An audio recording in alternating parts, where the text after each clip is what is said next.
Hey guys, how's it going? It's your ex-traveler Adam here. In this video we're going to look at the band bicep curl. If you want to know where this band's from, the link to it is just below. Let's get to it. Okay, now the band bicep curl, it's awesome, but it's often I want to see people, I wouldn't say not doing it wrong, but just not as effectively as they could be. You know, what are we doing? We're targeting the bicep. We really want to just work the bicep. We don't want to be using our hands, moving all over, bringing the front of the shoulder muscle in, using too much of the forearm. We want to be isolating our bicep. Now, there is different ways you can isolate different parts of the bicep. We're just going to focus on a standard bicep curl here, which you'll find you're strongest most in the middle range of the motion, a little bit harder in the top range, but most of all, this is really going to focus on the mid bicep here. We'll try and incorporate some little tactics you can do, such as pronating the wrist at the top to really work on the bicep peak, and also a little tactic at the bottom to really focus on what people often leave out because they keep a bend in the elbow when they initiate it. So, the bicep curl. Now, if you find this uncomfortable in your hands, just go and get some gloves and just put some gloves on, or get a tea towel and wrap a tea towel. The reason I say that is because it can dig in. It's all about just kind of playing. I'm just going to stand a little bit side on. It's all about just kind of playing with where you like to have it. I like to sort of hold it just there on the outside of my hands, and just almost turn my hands in a little bit. I just find it a lot more comfier than having it in my hands like that. That's for me is a little bit uncomfortable because it puts a bit of pressure on my wrists. So I like to kind of just, it's almost like I'm just grabbing it like that, and then I've just turned my hands a bit. So, the bicep curl. Now, you want to grab it with enough tension so that you can feel a bit of tension at least here. If you're doing it too slack and there's nothing here, there's no tension, when you're coming back down you're going to lose all the tension. I'm going to show you a little tip to try and keep tension to lengthen the bicep, but you do want to grab it so you've got a little bit of tension at the bottom here. Now the idea is lock the elbows in, yeah? Lock them at your side, dig them in. We don't want any movements at all.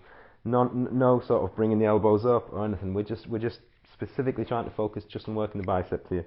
We're keeping things simple so it works. So get the tension, find the tension, try and make sure you've got about the same amount of tension either side of the band.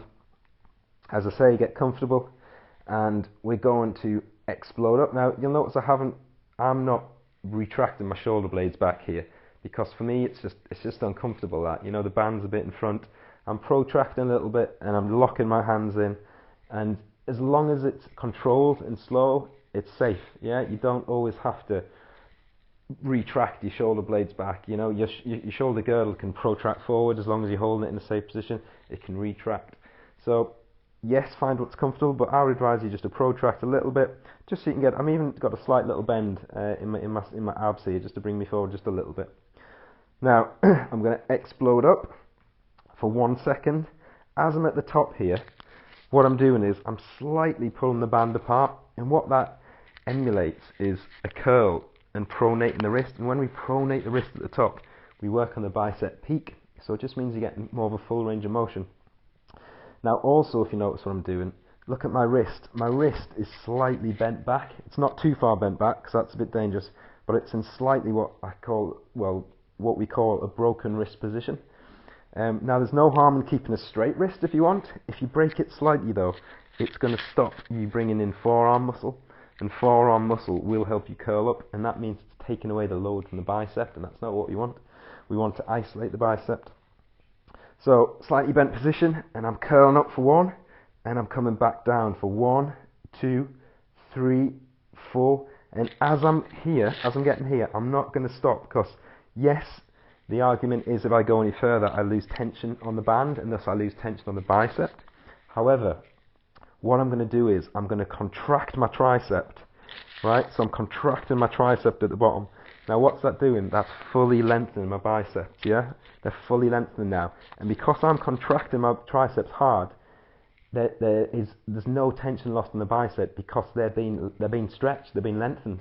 If I'm like that, they're relaxed. If I'm like this, the stretch, they're under tension. So as I explode up and I come back down for 1, 2, 3, 4, contract triceps, explode up. So it needs to be a fluid motion. So go down for 1, 2, 3, 4, 1, 2, 3, 4. Contract, up. 1, 2, 3, 4. Contract, up. Now why do we contract at the bottom? Because if my hand's just like this and I come back up, yeah, I'm missing out on that much bicep. It's a good like half an inch of bicep that's not getting brought in or used. So if we fully contract our tricep, we're fully lengthening the bicep from an active range of motion.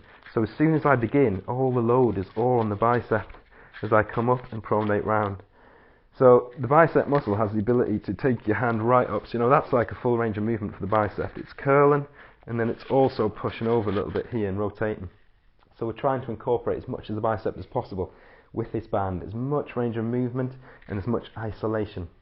So the key points: slight broken wrist, contract triceps at the bottom, explode up for 1 second, no pause at the top, straight back down for 4 seconds, control the negative, contract triceps, no pause, just back up.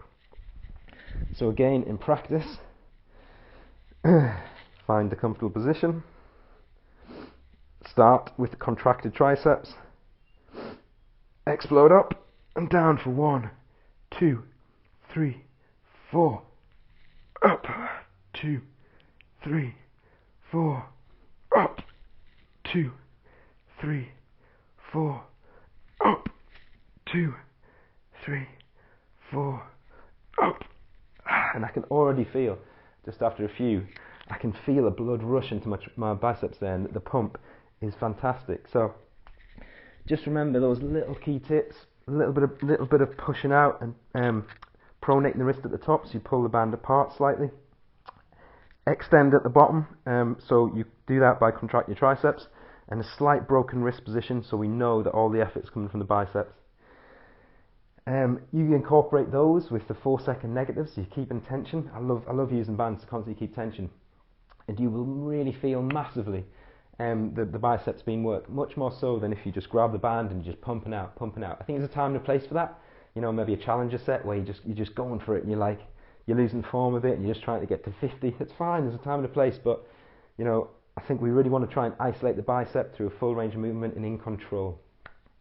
I hope you found it useful and helpful. You can find out more about me below. I have a band muscle pump plan, which is below, if you'd like to check it out. It's an 8-week plan, just a PDF you can download. If you've got any comments, questions, please leave them below and I'll get back to you as soon as I can. Thanks very much for watching.